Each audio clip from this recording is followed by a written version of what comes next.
है कि सरदार साहब की उसमें मीटिंग चल रही है, लॉन्चिंग से पहले ही हमारी मजीद साहब हमारे दफ्तरों में मीटिंग्स भी चल रही है और इंशाल्लाह लॉन्चिंग के बाद भी आपको हम इंशाल्लाह बड़ी अच्छी प्रोग्रेस दें। शुक्रिया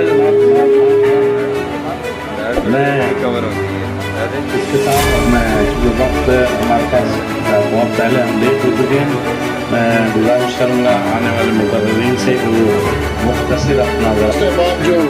शहर भर से तशरीफ़ लाए,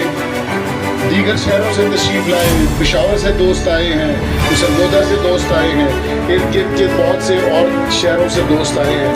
और इस्लामाबाद शहर के जो वासी हैं, इस्लामाबाद शहर के चैम्बर के दोस्त अहबाब हैं, सेक्टर से जो दोस्त आए हैं, सबको मेरी तरफ से अस्सलाम वालेकुम।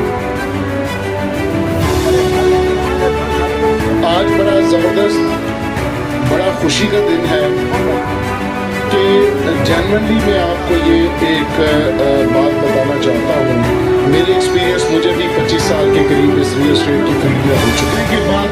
दरमियान में भी शदीद मुश्किलात पेश आई और बड़ी फाइट करके तमाम प्रोजेक्ट्स को मजीद साहब ने एग्जीक्यूट किया, बड़ी मेहनत करके बड़ी जान जोखों से उन प्रोजेक्ट्स को कंप्लीट किया और मुकम्मल किया, लोगों को आबाद किया और आबाद करने के बाद आज लोगों को आफ्टर सेल सर्विस भी दी और लोग खुशी से उन सेक्टर्स में माशाल्लाह आज अपने बच्चों के साथ पीसफुली अपनी ज़िंदगी गुजार रहे हैं। लेकिन ये वक्त के साथ साथ मजीद साहब ने अपना तमाम एक्सपीरियंस को गुरूर कार करते हुए इस ज़मीन की खरीदारी में जिस कमाल महारत का मुजाहरा किया है। आज मैं एक दोस्त के पास बैठा था, एक इंडस्ट्रियलिस्ट थे, उनके पास एक लैंड प्रोवाइडर आया, उसने ये कहा कि चौधरी मजीद ने इतनी तेजी से वो ज़मीन खरीदी है कि किसी को सोचने तक का मौका नहीं दिया। और हमने ये बात मैं बिला मुबालिगा आपसे कह रहा हूँ कि